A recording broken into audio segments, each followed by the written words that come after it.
Oi pessoal, tudo bem? Dani Andrade com vocês. E hoje eu vim falar sobre as consequências da obesidade infantil. Você já imaginou? Já pensou em quais são essas consequências a curto, médio e longo prazo? Primeiro que a gente começa, né? Quem tem mais de 25, 30 anos, com certeza passou por aquela fase do bebê Michelin. Lembra? Né? Quanto mais dobrinha, quanto mais assada a criança ficava, mais saudável era essa criança, né? Mais saudável, entre milhões de aspas, né? A minha avó falava que criança saudável era criança gordinha, né? Aquela que a gente doía até o braço pra gente pegar. Será que era verdade? Né? Será que hoje em dia essa ideia permanece? E eu te respondo que não. É lógico, é bonitinho a gente ver um neném Michelin? Quando ele está em aleitamento materno exclusivo, ou seja, até os 6 meses. Tá? Até dos 6 meses aos 2 anos, ele entra em aleitamento materno complementar. Né? Então, ele começa a receber alimentação e ele tende a crescer. Não é que ele emagrece, mas ele tende a crescer, a se desenvolver e essa gordura, essa composição corporal muda. Né? Então, a gente tem que mudar um pouquinho a nossa visão de bebê gordinho, bebê saudável, tá? A gente começa por aí. Bom, então falando das consequências negativas, né, dessa obesidade.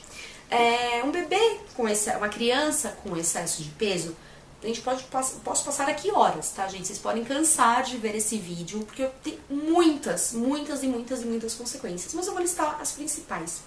Começa que a criança tem problema nas articulações, joelho, quadril, nos tornozelos.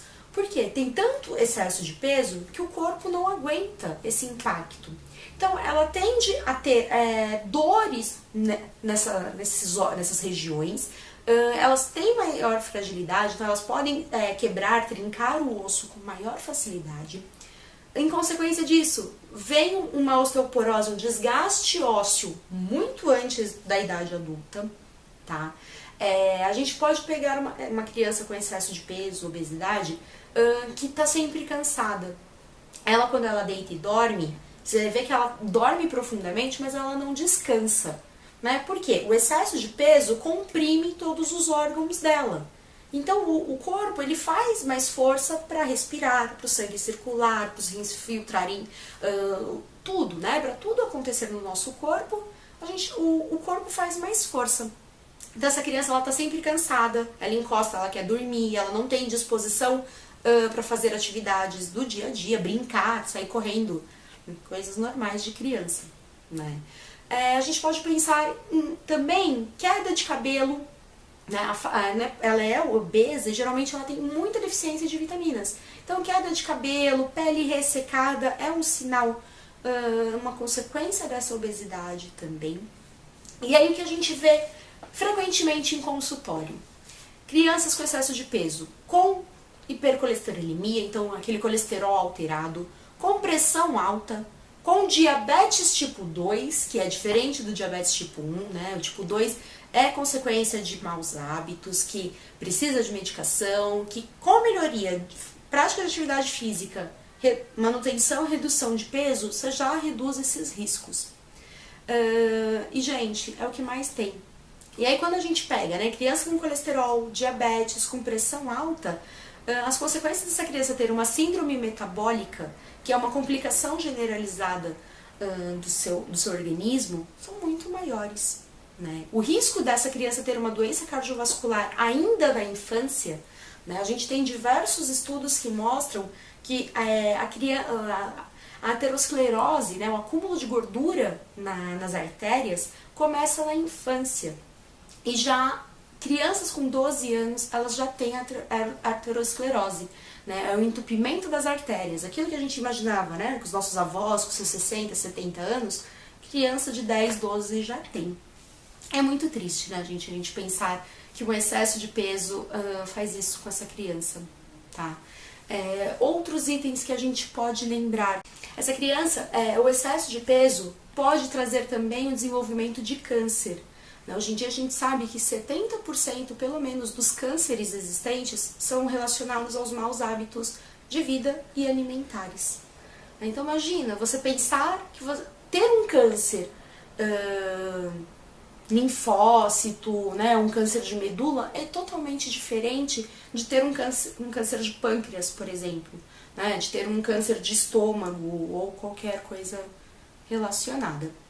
Aí além, né, de todas as doenças, gastrite, esofagite, azia, queimação, por conta, né, dessa compressão novamente dos órgãos, tá? Eu sei que esse vídeo ele é um pouco pesado, né? A gente pensar que uma criança de 12 anos, de 10 anos, pode ter todas essas doenças é muito triste, mas é a realidade, tá? Por outro lado, se a gente, né, que é o ponto positivo, que a gente pode mudar isso. Depende de mim, depende de você, pai, depende de você, mãe, depende de você, educador. E de todas as pessoas que estão junto com essa criança, do médico, do pediatra, dos professores, do professor de educação física, de todo mundo, né? É fazer uma mudança de hábitos, uma melhoria desses hábitos, não é nada forçado. Se a criança não gosta de futebol, ela não precisa jogar futebol. Ela tem que encontrar uma atividade física que ela goste, uma atividade que dê prazer. Mesma coisa com a alimentação. A gente não precisa falar para essa criança que ela só vai viver de alface e tomate. Não é verdade. Ela precisa ter um momento de prazer nessa refeição, ela precisa se sentir bem ao se alimentar, mas ela também precisa saber seus limites, as suas quantidades e frequências alimentares. Bom, esse vídeo eu acho que ele foi mais, né, impactante, deixou mais assim pra gente pensar, nossa, o que eu tô fazendo com o meu filho? Né? Filho Michelin não é legal, volto a dizer, e eu espero que vocês repensem nos hábitos alimentares, hábitos da família, né? Não é só da criança, a criança é o reflexo do adulto, de toda a família. Aquela história que volta e meia eu falo, não adianta você querer que seu filho coma um prato de arroz, seja um bife e salada, e você está comendo um cheeseburger, né? Então, aqui é espelho. Se você faz, o seu filho vai copiar as suas atitudes, os seus hábitos. Até porque, até emendando um assunto, a gente sabe que crianças que têm um dos pais com excesso de peso ou obesidade, ela tem de 30% a 40% de chance de desenvolver essa obesidade.